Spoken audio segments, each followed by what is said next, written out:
Nous sommes toujours en direct sur Radio RBS 91.9 FM. Vous écoutez Sceptique, l'émission mensuelle qui pense et questionne notre société. Patrice Bourgin, Georges-Henri Mélénotte, Nicolas Rodier ouvrons ensemble cette deuxième partie de Sceptique. On a parlé du rêve comme langage. Maintenant, on va parler du sujet, de l'humain, parce que dans le rêve, on n'est pas vraiment aux commandes. Ce qu'on sait, c'est que le cerveau ne s'arrête jamais. Il change simplement de régime. Le sommeil n'interrompt pas la pensée, il la transforme. Et malgré les avancées, le rêve reste un objet difficile à saisir. Il résiste encore aux explications trop simples. Plus on l'étudie, plus il échappe. Et peut-être que c'est pour ça qu'aujourd'hui, on voit émerger une fascination pour le contrôle du rêve. Rêve lucide, shifting, état modifié de conscience, montre connectée, comme si après avoir voulu optimiser nos journées, on voulait maintenant optimiser nos nuits. Pourquoi ce besoin de contrôle ? Est-ce qu'on supporte encore de ne pas maîtriser ? Le cinéma en a fait un terrain de jeu. Inception, Mulholland Drive, des mondes où l'identité se déforme, se fragmente.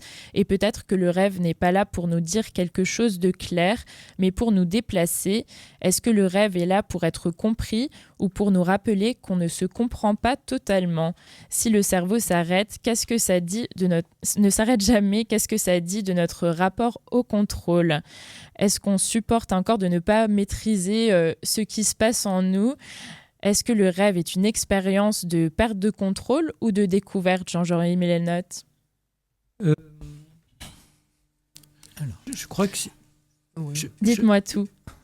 Moi, ce qui m'a intéressé, c'est vous avez mentionné Christopher Nolan avec Inception et puis Mulholland Drive, David Lynch. Et effectivement, ça renvoie aussi à deux choses particulières, à savoir que David Lynch utilisait en fait un état assez proche d'un état effectivement intermédiaire où il avait effectivement une activité mentale plus onirique tout en étant réveillé, et il l'utilisait pour créer en fait ces scènes qui sont quand même souvent très très fortes, comme dans Mulholland Drive par exemple. Oui. Et Christopher Nolan, à l'inverse, alors, c'était pas pareil, mais il raconte très bien, par exemple, qu'effectivement, quand il était à Oxford, il se levait très tard, etc. Il avait des rêves lucides. Parce que je suis persuadé, on n'a pas les études, mais je suis persuadé qu'effectivement, si vous faites des réveils très tardifs, vous aurez plus d'aptitude à en faire. Il utilisait ça, et donc il était fasciné par le rêve, ce qui aussi a amené plus tard Inception, sur lequel il a travaillé pendant 10 ans pour arriver à faire un screenplay qui était assez parfait. Et même là, dans tous ces films où il y a une forte base comme ça scientifique, il s'est aidé de scientifiques du domaine. Ce qu'il a amené, par exemple, il y a un niveau là où il y a beaucoup d'eau. Alors, il renvoie à chaque fois des messages qu'il a eus de scientifiques pour construire les choses. Et c'est ce qu'il a fait dans Inception. Donc, c'est assez marrant que vous mentionnez effectivement ces deux films qui, pour moi, sont des références par rapport au sujet du sommeil et du rêve. Est-ce que pour vous, ce qui se passe justement dans ces films, c'est... vous disiez qu'il a travaillé avec des scientifiques. Comment démêler le vrai du faux quand on regarde un film comme ça ? Et quand on parle du rêve. Oui, effectivement. Pardonnez-moi, je peux me permettre de vous interrompre, mais rassurez-vous, ça ne sera pas long. Mais parce que la différence entre les deux est très, très fragile. C'est ça ce qui fait le génie, à mon avis, dans Mulholland Drive, entre... cette réalité qui paraît assez crue, assez brutale, et vraiment dans un milieu qui est un milieu extrêmement conflictuel, où les conflits d'intérêts pullulent, et l'éruption de ces images un peu spectrales, fantomatiques, tout à coup qui est, non pas l'envers du décor, mais la réalité qui est montrée sous forme spectrale. Et c'est le génie, je crois, de cet homme, Monsieur Lynch, de savoir jouer sur la très faible différence qu'il y a dans sa perception entre la réalité et, je ne dirais pas le rêve, disons le cauchemar. C'est un avis que vous partagez aussi, ou vous pensez qu'il faut avoir un regard un petit peu affûté quand on regarde des films comme ça ? Non, c'est un avis que je partage. Il faut avoir un... Non, je pense que c'est vraiment des films qui peuvent être destinés à n'importe qui, même quelqu'un qui n'a aucun background sur le sujet. Et ce qui est intéressant, de toute façon, dans l'approche de Christopher Nolan, il le décrit très bien, dans tous les films qu'il a eu, Interstellar ou d'autres, tous les films où il y avait une forte base comme ça, scientifique. Ce qu'il voulait pas passer un message scientifique, mais par contre, il avait le souhait que effectivement ça génère une curiosité scientifique. Et effectivement, Inception, ça a généré des forums de fous avec des tas de questions sur le sommeil, le rêve, etc. Et à ce niveau-là, c'était hyper réussi, aussi. Je dois vous dire que quand j'ai regardé la première fois Interstellar, j'ai rien compris. Et puis ensuite, je l'ai revu. Et c'est là que je me suis rendu compte qu'il y avait une base scientifique rigoureuse. Qui était au principe du récit de ce film. Et ce qui était très intéressant, c'est que j'ai compris que plus on avance dans la découverte de la réalité physique de l'univers, plus on découvre des choses qui relèvent du merveilleux. C'est-à-dire qui nous paraît à ce point impensable, comme le fait, par exemple, se retrouver de l'autre côté d'un mur au fond d'un trou noir, c'est des choses qui paraissent pour notre bon sens tellement contre-intuitifs, illogiques, que on a de quoi s'émerveiller de dire que ça tient par rapport à ce qu'on pense aujourd'hui de l'univers et de son fonctionnement. Est-ce que pour vous, le rêve est une expérience plutôt de perte de contrôle ou de découverte de soi ? Oui, merci. J'adore la manière dont ils se regardent à chaque fois pour répondre, c'est un excellent duo. Mais on s'entend très bien parce que je crois qu'on est bien d'accord. On est bien d'accord sur... Non, mais on est bien d'accord sur l'importance à accorder à ces questions. Et je crois que rien que ça nous rapproche.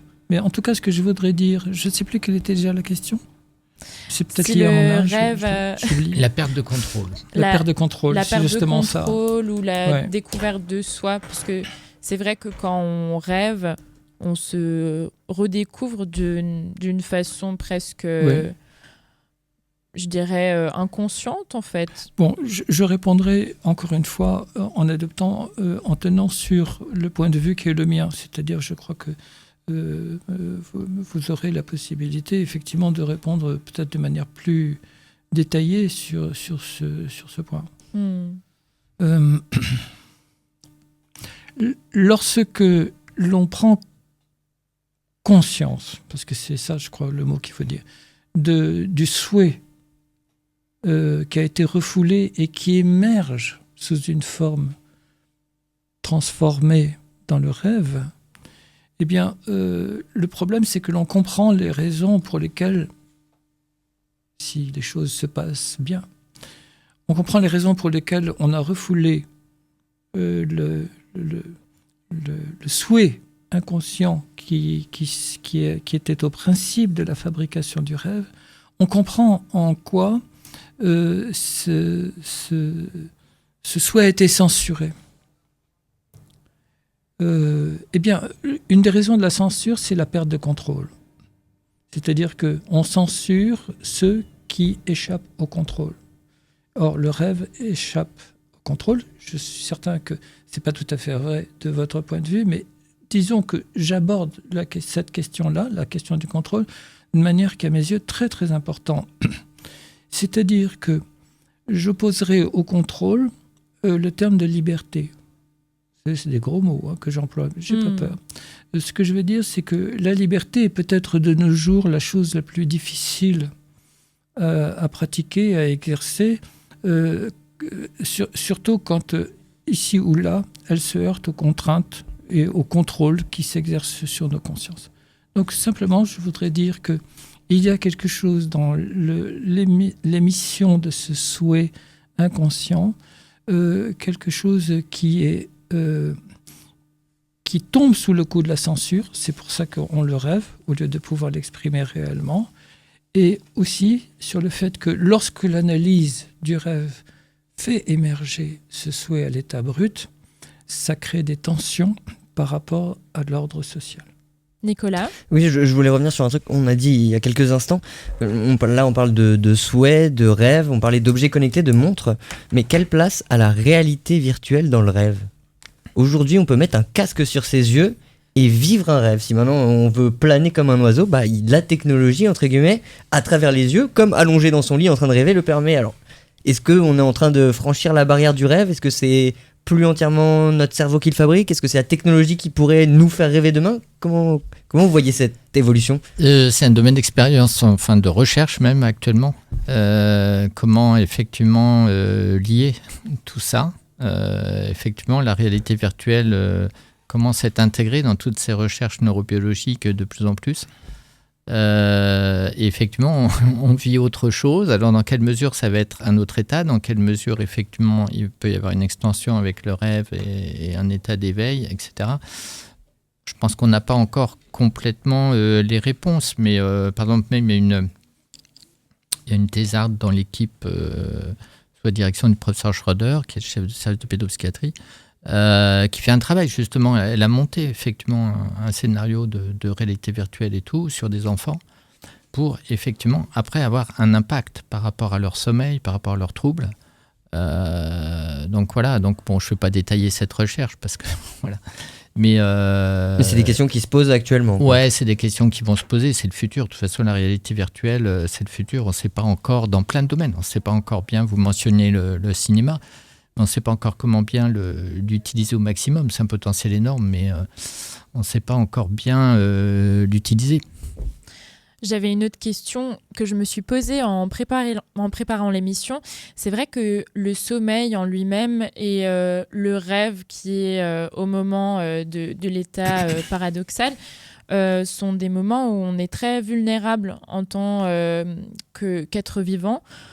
Est-ce que vous avez une explication de pourquoi, en fait, on a continué à rêver au cours de l'évolution humaine et de l'évolution de manière générale, puisqu'on sait que les animaux rêvent aussi, même si j'ai lu qu'on avait des doutes pour les alligators, puisqu'on ne peut pas vraiment mesurer, ils ont la peau très épaisse.